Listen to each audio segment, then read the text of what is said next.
Iniziamo la conferenza post partita con mister Michele Mignani. Prego, per domande. Buon pomeriggio mister, ieri parlavamo di due paradossi che vi avevano accompagnato finora, ovvero aver preso troppi gol rispetto alle occasioni concesse, e qui avete fatto un grande passo avanti pur mantenendo una solidità difensiva importante, perché Griezmann ha fatto solo una parata, ma soprattutto davanti sono arrivati i gol. Dopo, paradossalmente, se mi consenti, una prima mezz'ora di 20 minuti dove forse l'Avellino, tenendo molto la palla e muovendola bene, vi aveva creato qualche problema più a livello tattico che di pericolosità dentro l'area, no?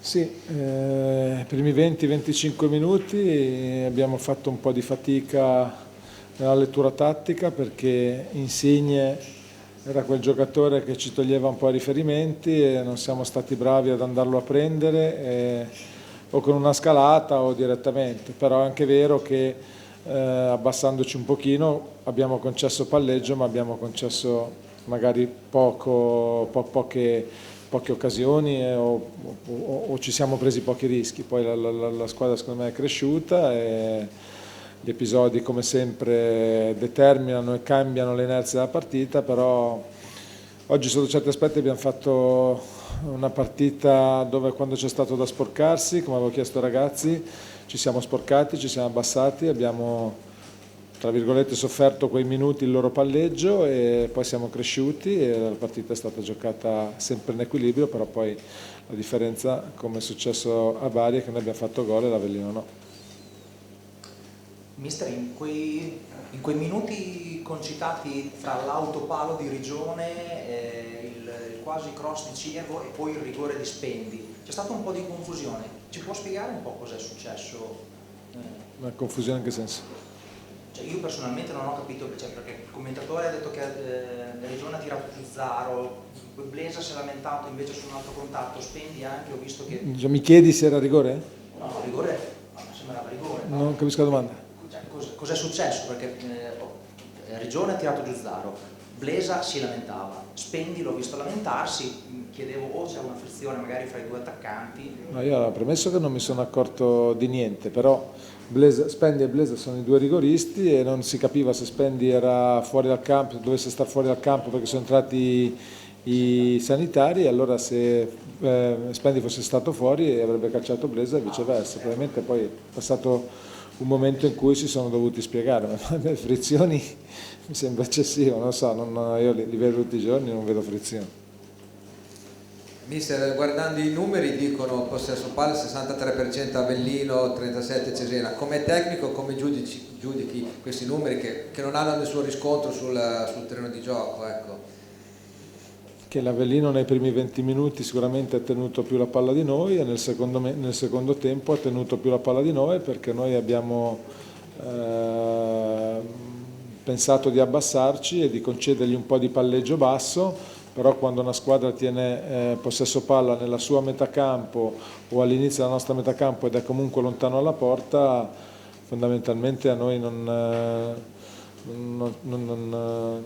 non ci importa sotto certi aspetti. È chiaro che mi sembra che si sia visto che in alcune situazioni la nostra squadra dimostra di avere anche qualità nelle ripartenze, e se ti prendi un po' di campo dietro poi hai la possibilità di attaccarlo in avanti.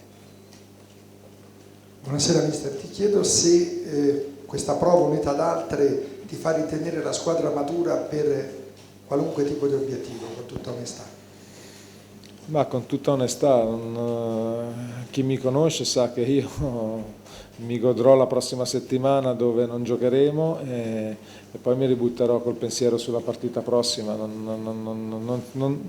nostro mestiere, per come lo conosco io, per come lo vivo io, non va oltre la prossima partita, quindi questa, con tutta onestà ti dico che cercheremo dobbiamo, questa è la richiesta che io faccio ai ragazzi, cercare di dare il massimo ogni partita, perché dando il massimo ogni partita fai prestazione e attraverso la prestazione si fa punti. Però oggi è andata bene, a Bari avevamo fatto una prestazione non è andata bene, il calcio va così. Per me oggi l'Avellino ha fatto una buonissima partita, il Cesena ha fatto una buonissima partita, il risultato è questo, però poteva finire in un altro modo. Buonasera mister, una osservazione su Blesa, perché dopo il gol mi sono accorto Martina, c'è stato un abbraccio tutto con lei, poi con un collaboratore tecnico, per come l'ho visto è abbastanza sentito, e chiedo se per lei ha significato qualcosa in particolare in questo momento, il gol della situazione di Juve. No, noi siamo diciamo, a capo di un gruppo di ragazzi giovani che provano delle emozioni, che hanno dei sentimenti, hanno delle fragilità, e quindi il nostro compito, mio e quello del mio staff, è non solo quello di cercare di spiegargli se andare a destra, andare a sinistra, se calciare col collo o col piatto, ma anche quello di stargli vicino, di cercare di coinvolgerli, di tenerli coinvolti, e questo va fatto soprattutto con i giocatori che giocano di meno, quindi l'abbraccio a Blesa come quello a Spendi e a Berti quando sono usciti è semplicemente un fargli capire che la sostituzione non è un demerito, che hanno fatto bene, che c'è anche gente che meriterebbe di giocare, bisogna dare spazio anche a loro.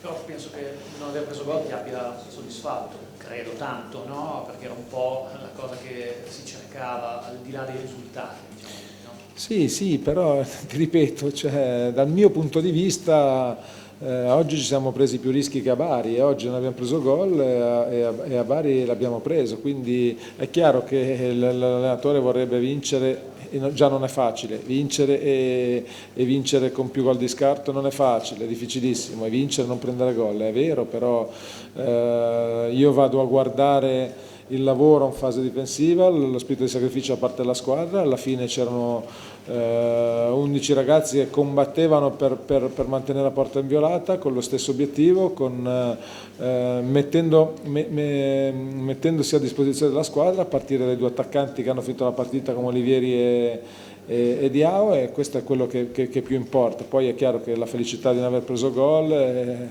tanta, ma non deve essere solo da parte mia, deve essere anche da parte loro. Avete altre domande per mister Mignani? Grazie a tutti, Grazie. buona serata.